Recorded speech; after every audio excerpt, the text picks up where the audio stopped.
This is Design for All. Members only need apply. I'm Ben Bush, industrial design professor at Auburn University. I'm joined by my friend Catherine. Hi, I'm Catherine Chastain. I serve as the college recruiter for the College of Architecture, Design, and Construction here at Auburn. Good news. Industrial design has been and still is growing. Industrial design rose to prominence during the First World War in terms of human factors, thinking about the usability and comfortability of cockpits and airplanes.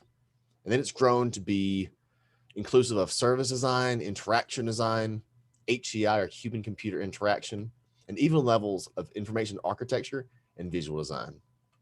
There's even a level of user experience design, and that's a really giant monster that we're not going to pick on today. If we look at probably one of the most successful pieces of office furniture, we look at the Aeron chair made by Herman Miller. With over 7 million units sold, it has a benchmark for ergonomic comfort for more than 20 years. It has levels of human factors, interaction design, and of course, industrial design. And things get a little bit crazier when you get into the digital realm, the UX UI space. The company's own tools show that Instagram's advertising audience has grown by more than 76 million over the past 3 months, reaching a total of 1.16 billion by the start of October 2020. Now, this means that 7% of the world, 1.16 million, has an Instagram account. That means that 1 out of every 5 cell phone users has an Instagram account. That's an incredible figure. And it gets better. If you look at the Yeezy Boost 350 made by Adidas, a very traditional industrial design product. And then there became a little level of exclusivity to it. Only 36,000 of this shoe were made, and so there's a bit of supply and demand. So the user experience and the user interaction people made websites and apps that allow you to understand the volatility and the desirability of your shoe. It's a pretty neat feature. And it gets even better. In the game Fortnite, you could buy a skin or a backpack for $20 to add to your avatar.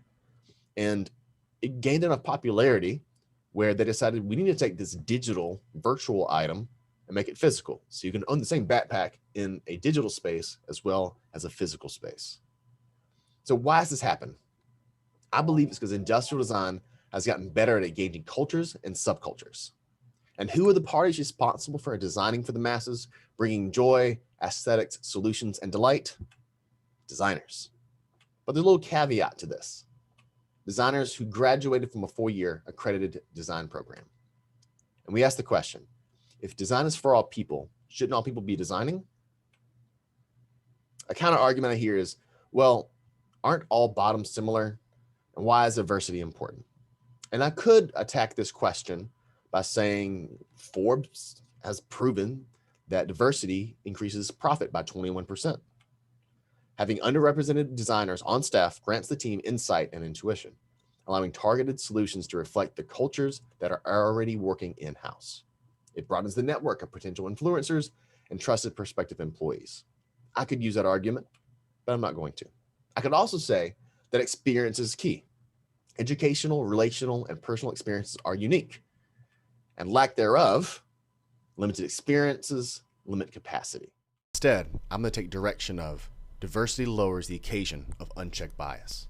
In addition to doing the right thing and better serving and respecting people, it also avoids costly errors, lawsuits, damage to the brand from short-sighted decision-making. Now, designers should not steal or appropriate, but they might say something like they were inspired by. That argument really doesn't hold up because designers are responsible for understanding culture and context. So inspired by doesn't exempt them from doing their homework or give them permission to culturally appropriate. In the last 6 years, these big names have made missteps by claiming something that clearly wasn't theirs and being insensitive to people's cultures and values and design aesthetic that they came from. Take this, for instance. Not only is the Navajo print something that they didn't have the right to profit off of, but it's wildly disrespectful to do this to a people group who's already suffering. So 1 in 6 Native American adolescents aged 12 through 17 engage in underage drinking at the highest rate of alcohol use of all racial and ethnic groups. Have you ever asked yourself the question, under what conditions can a Native American wear a headdress?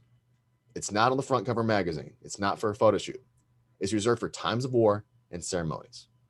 The thing is, the more feathers you have on a headdress, the braver the Indian was supposed to be. Each feather was given an act of bravery. And I've also seen that each feather was given as an act of service to the community. This is not a fashion icon, and it's the responsibility of the majority designers, white designers, to understand the value of these items before they greenlight an initiative. Now, we all have biases. We have assumptions.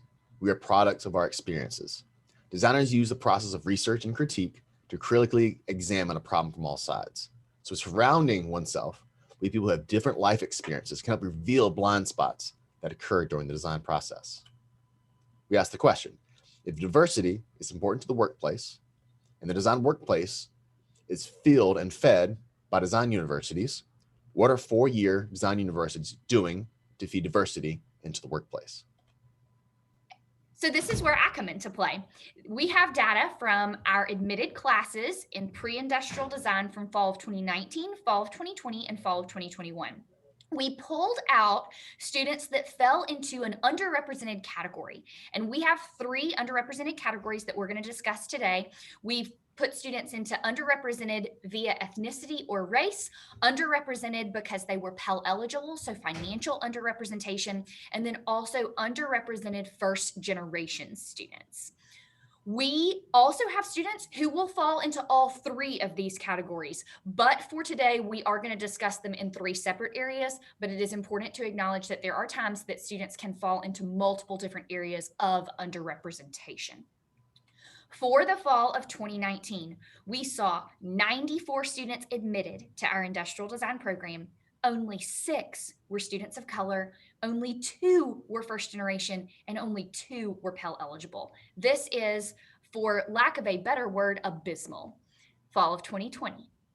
We saw some improvement here, which this is still not great, but in comparison to what we saw the year before, definite some improvement. We did see a larger class with 107 total admitted students, 9 students of color, 9 first generation students, and 11 Pell eligible students. Then in the midst of fall 2020, and fall of 2021, we had a global pandemic, which did impact many students, but we know from all of the data that we have seen that it impacted underrepresented students more than anyone else. So we did see some increase in a couple of areas, but some decrease in some. 76 total admitted students into our program, 8 students of color, 3 first generation, and 4 Pell eligible. So now that we see that we've got some areas of improvement, one of the biggest things that Ben and I started asking was, if the design world needs more diverse designers, then it really has to track all the way back to us in how we are recruiting students to start these 4-year design programs. If we don't recruit better students in to complete our program, they don't eventually get to the design world. So where do we start from here? We start in the high school classroom. People ask me often as a recruiter, talk to me about some of the issues that might arise when recruiting underrepresented students. What are some barriers that underrepresented students may find during this college admissions and recruitment process that our upper middle class white students may not run into? And so first, let's think about pre-college.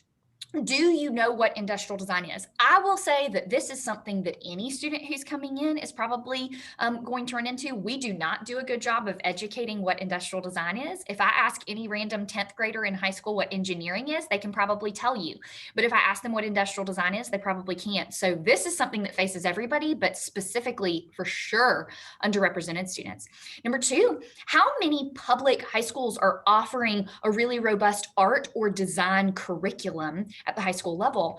We all know that unfortunately extracurriculars are often the things that are cut first when we have to make budget cuts. And so that means the art programs, the design programs are not always as robust at schools that are Title I schools or schools that are underfunded. People ask me, how do you select partners, high school partners? And Ben and I worked together to really think about high schools that had a high number of underrepresented students, where we could start to really partner with these schools and serve as their art program or their design program, and be able to allow exposure where maybe exposure would not have occurred otherwise. Often I'm asked, when do you start recruiting high school students? I think education about the field begins as soon as a student enters high school, or even earlier if you had those resources. But truly, recruitment occurs in junior and senior year as students start to think about their next step. But education can start as early as ninth grade on what is this world. How important are scholarships? Scholarships are the silver bullet. If you're working with a student that is a Pell eligible student, that student does not have funds to be able to attend school. So until there are funds available to assist that student with college, that's not even an option, not even a conversation starter. So scholarships are so important. And then last but certainly not least, this college admissions process, there are so many roadblocks that can come into place.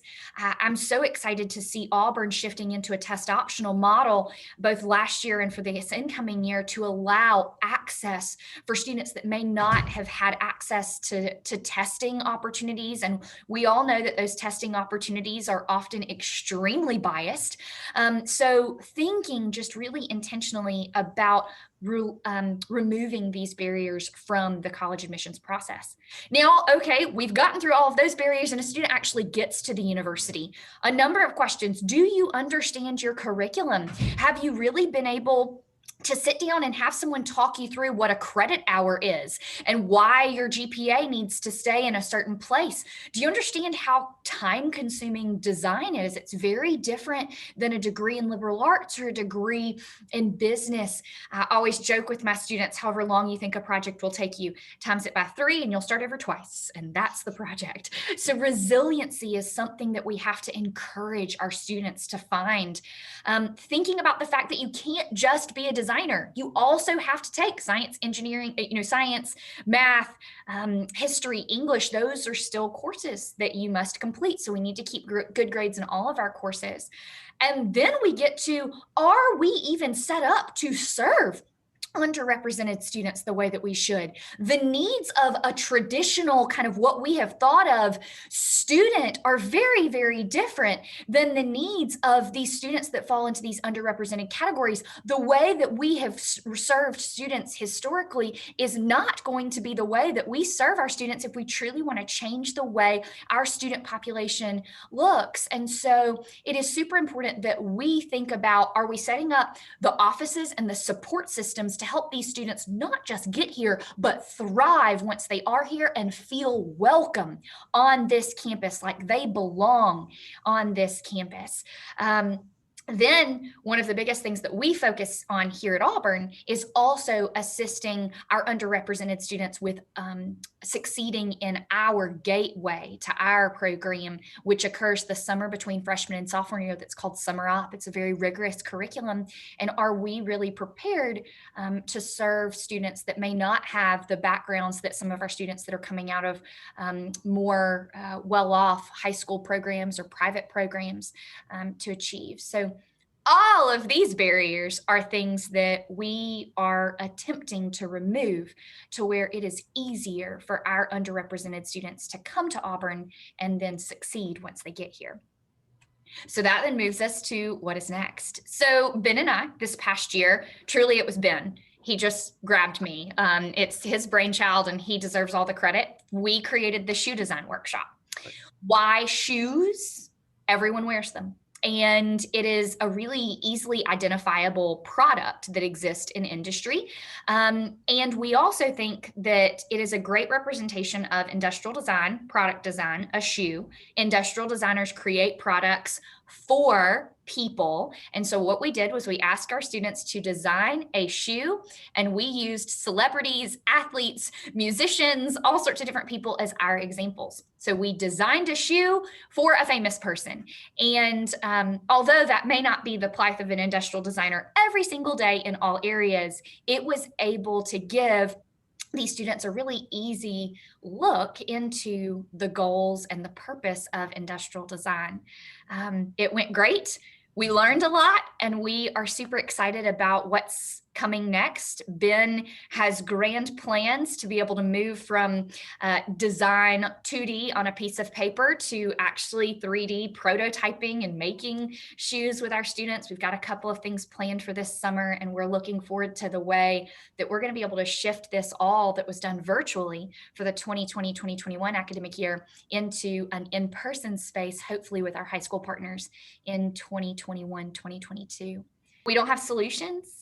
We are trying. We acknowledge our privilege that the two of us have, and we want to be able to hopefully be allies for our students and to be voices in spaces where we need more voices saying, hey, check this bias, let's fix this problem, let's allow more students that are underrepresented to achieve success in our design programs. And we hope that you will join us by thinking about barriers in your own space and how you can start breaking those down to help your students succeed as well. Thanks.